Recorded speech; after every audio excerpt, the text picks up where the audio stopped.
بسم اللہ الرحمن الرحیم۔ آگے مسئلہ آتا ہے کہ یہ جو جھینگا ہے یہ کھانا حلال ہے یا نہیں؟ جھینگے کا نام سنا ہے؟ تو بھائی اس کا مسئلہ، اس مسئلے کا جواب یہ اس وقت ہوگا، اس وقت طے ہوگا جب ہمیں یہ معلوم ہو کہ جھینگا مچھلی ہے یا نہیں۔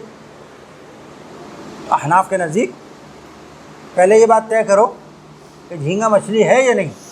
اگر جھینگا مچھلی ہے تو حلال ہے،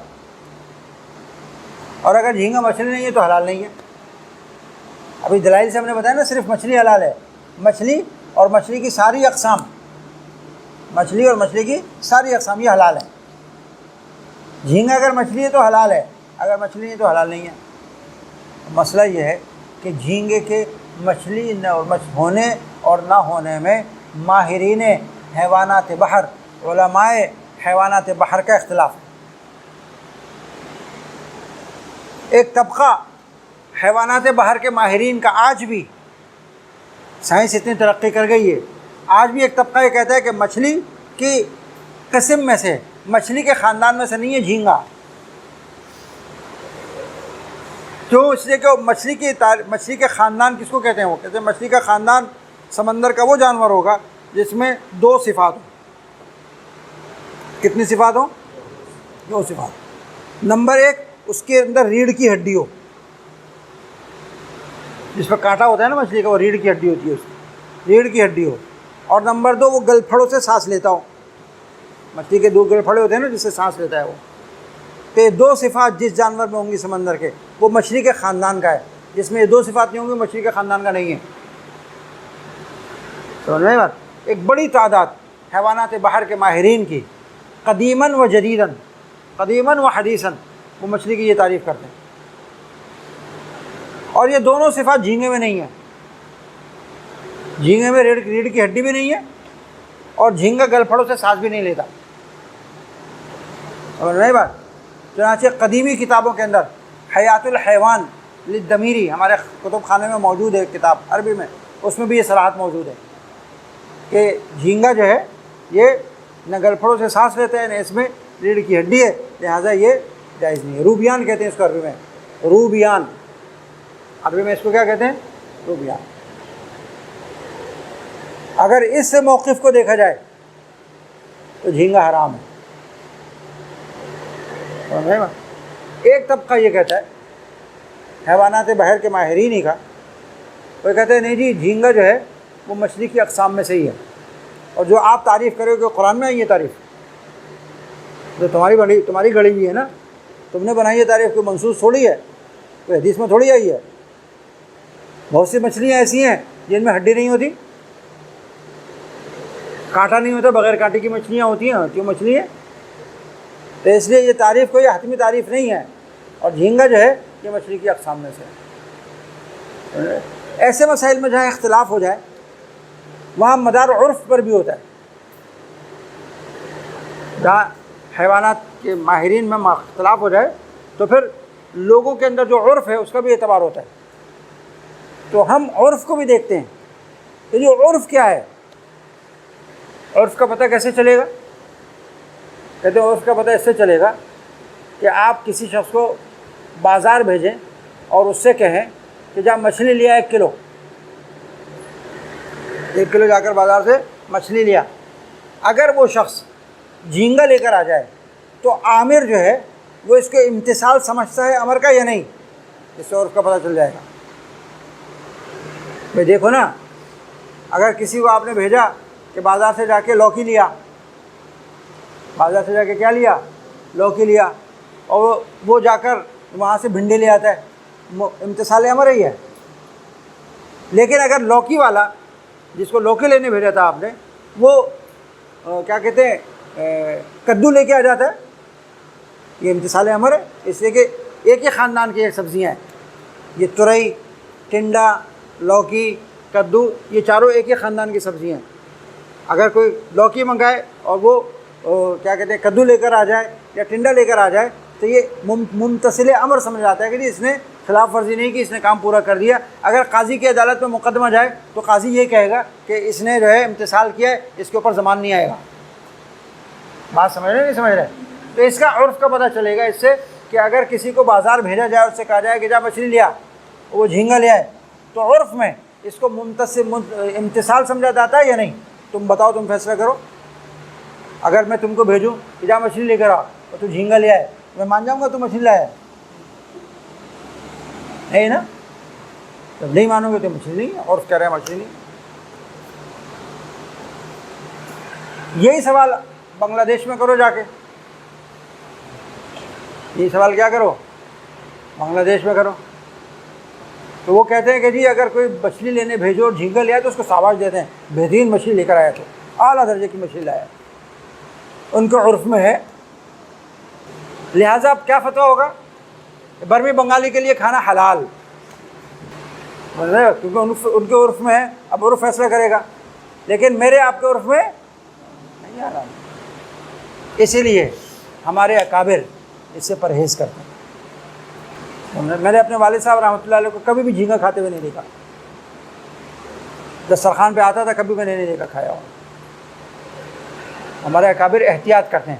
اب اختلاف ہو گیا نا، ہو سکتا ہے حلال ہو سکتا ہے حرام ہو، اس لیے حضرت تھانوی رحمۃ اللہ علیہ نے اس کے مکروہ تحریمی ہونے کا فتویٰ دیا امداد الفتاویٰ میں، اور آخر میں لکھ دیا وَلَعَلَّ اللَّهَ يُحْدِثُ بَعْدَ ذَلِكَ أَمْرًا، یہ حتمی فیصلہ نہیں ہے، اگر کل کو حیوانات بحری اس پر متفق ہو جائیں کہ جھینگا جو ہے مچھلی کی نوع میں سے ہے تو ہم اس کو حلال قرار دے دیں گے۔ اور حرام اس لیے نہیں کہا کہ اختلاف کس میں ہے؟ حیوانات بحری میں اختلاف ہے، ماہرین حیوانات بحری میں اختلاف ہے، اس کی وجہ سے ہم حرام نہیں کہہ سکتے، زیادہ سے زیادہ مکروہ تحریمی کہہ سکتے ہیں۔ سمجھ میں آئی بات؟ ہمارے استاد جن سے ہم نے مشکات شریف پڑھی، حضرت مولانا شمس الحق صاحب رحمۃ اللہ علیہ، ان سے ہم نے سوال کیا تھا کہ جھینگا حلال ہے یا حرام؟ تو انہوں نے فرمایا تھا کہ اگر مزیدار پکا ہو تو احلت لکم الطیبات میں داخل ہے، اور اگر مزیدار نہیں پکایا تو حرمت علیکم الخبائث میں داخل ہے، جو انہوں نے فیصلہ کیا تھا۔ تو اس میں زیادہ سختی نہیں کرنی چاہیے، ورع اور تقوی کا تقاضا یہ ہے کہ آدمی احتیاط کرے، لیکن فتویٰ اس کے حلال ہونے کا ہے، کراہت کے ساتھ، حرام ہونے کا فتویٰ ہم نہیں دیتے۔ دو وجہ سے، ایک تو اختلاف خود حیوانات بحری کے ماہرین میں، اور دوسرے ائمہ مجتہدین میں اختلاف ہے نا یار۔ ایک حرام ہوتا ہے منصوص اور ایک حرام ہوتا ہے مجتہد فی، ان دونوں میں فرق ہے۔ منصوص حرام جو ہے اس پہ نکیر کی جائے گی، مجتہد فی حرام کے اوپر اگر کوئی ارتکاب کر رہا ہے تو اس درجے کی نکیر نہیں ہے جس درجے کی نکیر منصوص کے اوپر، منصوص حرام کے اوپر ہے۔ دیکھو نا کیکڑا، شوافع کے نزدیک حلال ہے، اس کا سوپ پی سکتے ہیں، کھا سکتے ہیں، احناف کے نزدیک حرام ہے، صحیح ہے نا، کیونکہ یہ حیوانات بحری میں سے ہے جو مچھلی میں سے نہیں ہے، مچھلی کی نوع میں سے نہیں ہے، اس پہ سب کا اتفاق ہے، احناف کے یہاں حرام ہے۔ لیکن اگر کوئی شخص حنفی، اگر کوئی شافعی کیکڑا کھا رہا ہے تو وہ نکیر نہیں کی جائے گی، اس کے اوپر نکیر کرنا جائز ہی نہیں ہے۔ اگر کوئی حنفی کھا رہا ہے کیکڑا، اس پہ نکیر کی جائے گی، لیکن وہ والی نکیر نہیں کی جائے گی جو شراب پینے پہ کی جاتی ہے، وہ والی نکیر نہیں ہوگی جو خنزیر کھانے پہ ہوتی ہے، کم درجے کی نکیر ہوگی۔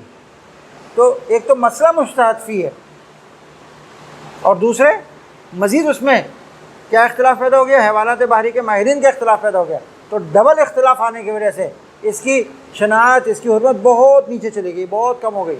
اس لیے اگر کوئی جھینگا کھا رہا ہے اور جھینگا حلال سمجھ کے کھا رہا ہے، دلیل سے حلال سمجھ کے کھا رہا ہے، تو اس پہ نکیر نہیں ہے۔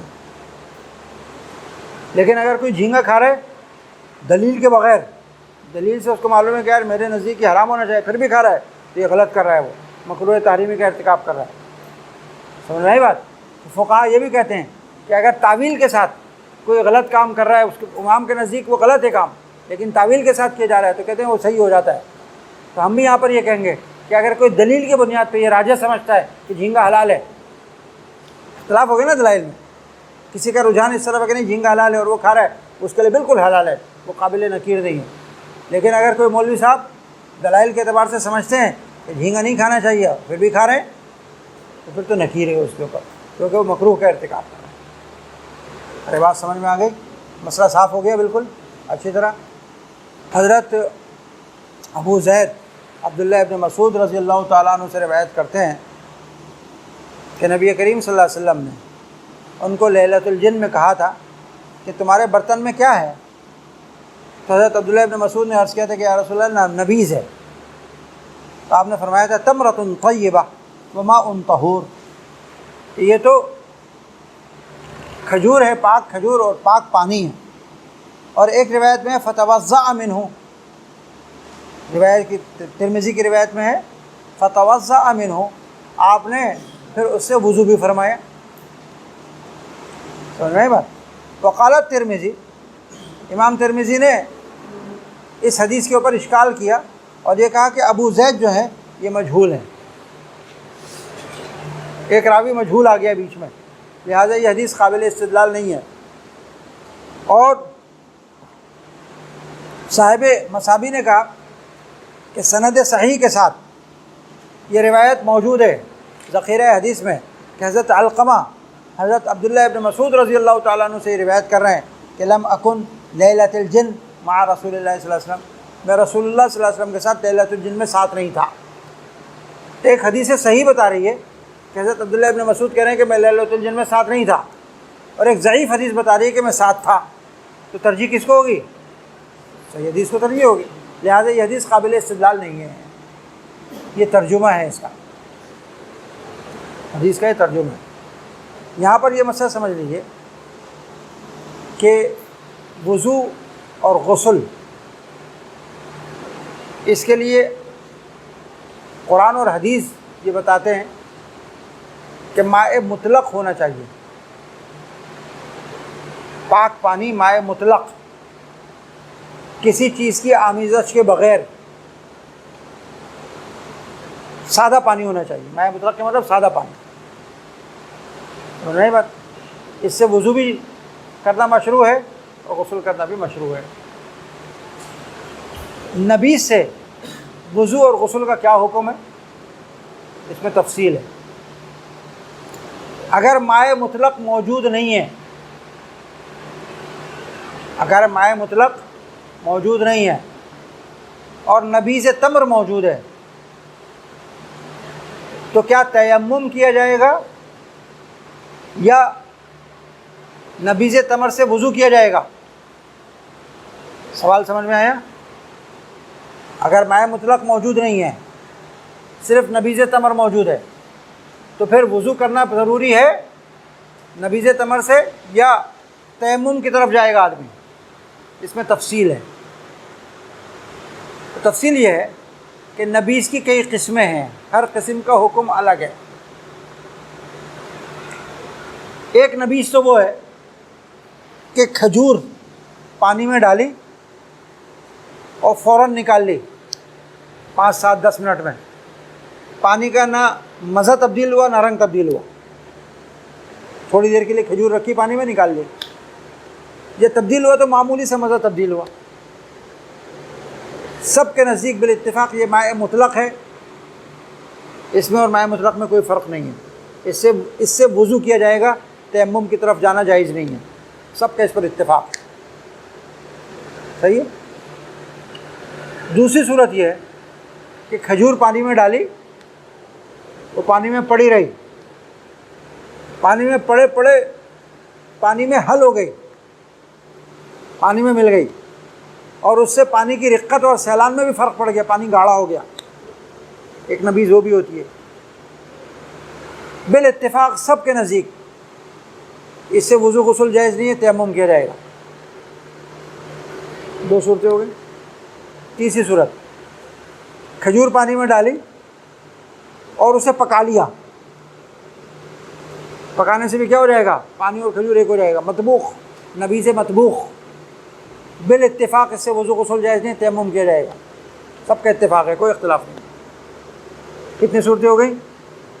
چوتھی صورت، نبیذ پانی میں ڈالی، چھوڑ دی، اس پہ جھاگ بن گئے، کچھ دنوں تک پڑا رہے نا پانی میں اور گرمی ہو تو اس پہ جھاگ بن جاتے ہیں، نشہ پیدا ہو جاتا ہے اس پہ جھاگ بن گئے. یہ بھی مائع مطلق کے حکم میں نہیں ہے، بالاتفاق اس سے بھی وضو غسل جائز نہیں ہے، تیمم کیا جائے گا. 4 صورتیں ہو گئیں. 5ویں صورت، کھجور پانی میں ڈالی، اس نے صرف اس کا مزہ تبدیل کیا، پانی کو میٹھا کر دیا، رقت سیلان پہ کوئی فرق نہیں آیا، صرف مزہ تبدیل ہو گیا اس کا۔ اس نبیذ کے بارے میں اختلاف ہے، سمجھ نہیں بات؟ ائمہ ثلاثہ اور حضرات صاحبین وہ فرماتے ہیں یہ بھی مائع مطلق نہیں ہے، یہ بھی مائع مطلق نہیں ہے، تیمم کیا جائے گا۔ البتہ امام محمد رحمۃ اللہ علیہ فرماتے ہیں پہلے اس سے وضو کرو، جب وضو کر لیا تو فاقد ہو گیا نا، پانی ختم ہو گیا، اب نبیذ کا بھی پانی نہیں رہا، وہ پانی پہلے نہیں تھا، اب فاقد الماء ہو گیا نا، اب تیمم بھی کرو، اور تیمم واجب ہے، یہ امام محمد نے فرمایا۔ امام ابو یوسف نے فرمایا تیمم مستحب ہے ایسی صورت میں، پہلے اس سے وضو کرے، جب وہ ختم ہو جائے پانی تو پھر تیمم کرے، لیکن تیمم کرنا مستحب ہے۔ اور امام اعظم کی اس میں روایتیں مختلف ہیں۔ پہلے امام صاحب یہ فتویٰ دیا کرتے تھے کہ اس سے وضو کرنا ضروری ہے، تیمم کی طرف نہیں جائے گا، کیونکہ یہ مائع مطلق ہے، اس کا حکم اور مائع مطلق کا حکم ایک ہی ہے، سمجھ میں آئی بات؟ اور امام صاحب استدلال کرتے تھے اس حدیث سے، تمرۃ طیبۃ وماء طہور فتوضأ منہ، اور استدلال کرتے تھے ختمی والی حدیث سے جو پیچھے گزری تھی، میں نے آپ کو بتایا تھا، یاد ہے؟ میں نے کہا تھا آگے ایک مسئلہ آ رہا ہے احکام المیاہ میں، وہاں پر اس حدیث سے ہم استدلال کریں گے کہ رسول اللہ صلی اللہ علیہ وسلم نے پانی کے اندر ختمی گھاس ملائی اور اس سے غسل فرمایا اور اسی پر اکتفا کیا، اوپر سے اوپر پانی نہیں ڈالا۔ کہتے ہیں اس میں، امام صاحب کہتے ہیں اس میں اور اس میں کیا فرق ہے؟ وہاں پہ بھی ایک پاک چیز پانی میں ملائی گئی، اس نے اس کا خوشبو میں، بو میں اس کی تبدیلی کر دی نا، اس کی بو تبدیل ہو گئی، رنگ اوصاف تبدیل ہو گئے اس کے، یہاں کھجور نے اوصاف تبدیل کر دیے، وہاں گھاس نے اوصاف تبدیل کر دیے، تو دونوں میں فرق کیا ہے؟ جب دونوں میں کوئی فرق نہیں ہے تو اس سے کیا کیا جائے گا؟ وضو کرنا چاہیے۔ ارے بات سمجھ رہے ہیں نہیں سمجھ رہے؟ یہ امام صاحب کا پہلے یہ قول تھا، لیکن بعد میں امام صاحب نے اس قول سے رجوع فرما لیا حضرات صاحبین کے قول کی طرف، حضرات صاحبین کے قول کی طرف رجوع فرما لیا اور کہہ دیا نہیں، اس سے وضو نہیں کرے گا بلکہ تیمم کرے گا۔ بات سمجھ گئے؟ جب امام صاحب کا رجوع ہو گیا تو اب ہمیں بھی دلائل دینے کی کیا ضرورت ہے؟ اب تو سب کا اتفاق ہو گیا نا، ائمہ اربعہ کا اتفاق ہو گیا کہ جی اس سے وضو نہیں کیا جائے گا بلکہ تیمم کی طرف جائیں گے۔ لیکن چونکہ صاحب مشکات نے اس موضوع کو چھیڑا یہاں، تو تشخیص اذہان کے لیے، ذہنوں میں جلا پیدا کرنے کے لیے ہم تھوڑا سا اس کو ذکر کریں گے کہ امام صاحب کا پہلا جو مسلک تھا اس کے دلائل پہ، اس کی ایک دلیل یہ حدیث تھی، صاحب مصابی نے اس پہ اعتراض کیا ہے نا، دو اعتراض کیے ہیں۔ نمبر ایک کیا اعتراض کیا؟ ابو زید مجہول ہے۔ نمبر دو اعتراض کیا کہ نبی کریم صلی اللہ علیہ وسلم کے ساتھ لیلۃ الجن میں کوئی ساتھ نہیں تھا، اور یہاں پر کہہ رہے ہیں کہ حضور پاک صلی اللہ علیہ وسلم نے لیلۃ الجن میں پوچھا تھا، لہٰذا یہ حدیث ضعیف ہے، یہ قابل استدلال نہیں ہے۔ احناف نے ان دونوں کے جواب دے کہ اعتراض صحیح نہیں ہے، دونوں اعتراض صحیح نہیں ہے۔ کسی بھی راوی کی جہالت مرتفع ہونے کے لیے اس سے صرف دو راویوں کا روایت کرنا کافی ہوتا ہے۔ کتنے راویوں کا؟ دو راویوں کا۔ اور ان سے ابو زید سے دو راویوں نے روایت کی ہے، جب دو راویوں نے روایت کی تو آپ کے جہالت کا دعویٰ ختم ہو گیا، اسماء الرجال کے فن کے اعتبار سے جاہل مجہول نہیں رہ گیا۔ اگر جہالت سے مراد آپ کی ہے کہ ان کا نام نہیں معلوم، ان کا نام کیا ہے، تو بھائی ایسے تو بہت سارے راوی ہیں جو کنیت سے مشہور ہیں، ان کے نام معلوم ہی نہیں ہے۔ حدیث کے روات میں بہت سے راوی ایسے ہیں کہ وہ اپنی کنیت کے لقب سے مشہور ہیں، ان کا نام پتہ ہی نہیں ہے کسی کو۔ تو یہ بھی اگر ان کا نام نہیں معلوم تو کیا ہوا؟ ورنہ ان کا نام بھی محدثین نے بتایا کہ راشد ابن کیسان ان کا نام ہے، سمجھ نہیں بات؟ تو یہ دونوں اعتراض مجہول ہونے کے یہ صحیح نہیں ہے۔ اور جہاں تک آپ نے دوسرا اعتراض کیا کہ لیلۃ الجن میں رسول اللہ صلی اللہ علیہ وسلم کے ساتھ کوئی نہیں تھا، تو اس کے دو جواب ہیں۔ کتنے جواب ہیں؟ دو۔ نمبر ایک، لیلۃ الجن ایک دفعہ نہیں ہوئی ہے، 6 دفعہ ہوئی ہے۔ کتنی دفعہ ہوئی ہے؟ یعنی رسول اللہ صلی اللہ تعالیٰ علیہ وسلم جنات کو تبلیغ فرمانے کے لیے 6 دفعہ ان کے پاس تشریف لے گئے۔ حضرت عبداللہ ابن مسعود ان 6 دفعہ میں سے کسی کے بارے میں فرما رہے ہیں میں نہیں تھا، اور کسی دفعہ کے بارے میں فرما رہے ہیں کہ میں تھا اور میرے ساتھ برتن تھا، آپ نے اس میں نبی کو پوچھا، اس میں تعارض کیا ہے؟ اگر ایک واقعہ 5-6 دفعہ ہوا ہو اور راوی ایک ہی راوی ایک واقعے کے بارے میں کہ میں تھا، ایک میں کہ میں نہیں تھا، تو تعارض کہاں ہے اس کے اندر؟ تو تعارض ہی نہیں ہے۔ دوسرا جواب یہ ہے کہ احادیث میں صراحت ہے اس بات کی کہ جب رسول اللہ صلی اللہ علیہ وسلم لیلۃ الجن میں جنات کو تبلیغ فرمانے تشریف لے گئے تھے جنات کے پاس، تو یہ معلا کا واقعہ ہی ہے۔ معلا سمجھتے ہو؟ مکہ معظمہ میں 2 محلے ہیں، ایک محلہ ہے مسفلہ، ایک محلے کا نام کیا ہے؟ مسفلہ، یہ نشیب میں ہے۔ مکہ معظمہ وادی ہے نا، پہاڑوں کے بیچ میں وادی ہے، تو پہاڑ ایسے ہے نا یوں، تو جو نشیب میں علاقہ ہے اس کو کہتے ہیں مسفلہ، بیت اللہ کے نشیب میں، اور جو بیت اللہ سے اوپر کا علاقہ ہے اس کو کہتے ہیں معلا۔ جو قبرستان مشہور ہے نا معلا، جنت المعلا نام سنا ہے مکے کا قبرستان مشہور، مدینے کا قبرستان ہے بقیع اور مکے کا قبرستان ہے معلا۔ تو یہ معلا یہ عوالی کے اندر ہے، اونچی جگہ پر ہے۔ تو رسول اللہ صلی اللہ علیہ وسلم مکہ معظمہ میں ہجرت سے قبل جنات کو تبلیغ کرنے کے لیے معلا کی طرف تشریف لے گئے تھے، اور حضرت عبداللہ ابن مسعود ان کے ساتھ تھے۔ اور جب آپ جنگل کے قریب پہنچے تو آپ نے اپنے عصا مبارک سے ایک جگہ پر دائرہ کھینچا زمین پر، اور عبداللہ ابن مسعود سے عرض فرمایا کہ تم اس دائرے میں رہنا،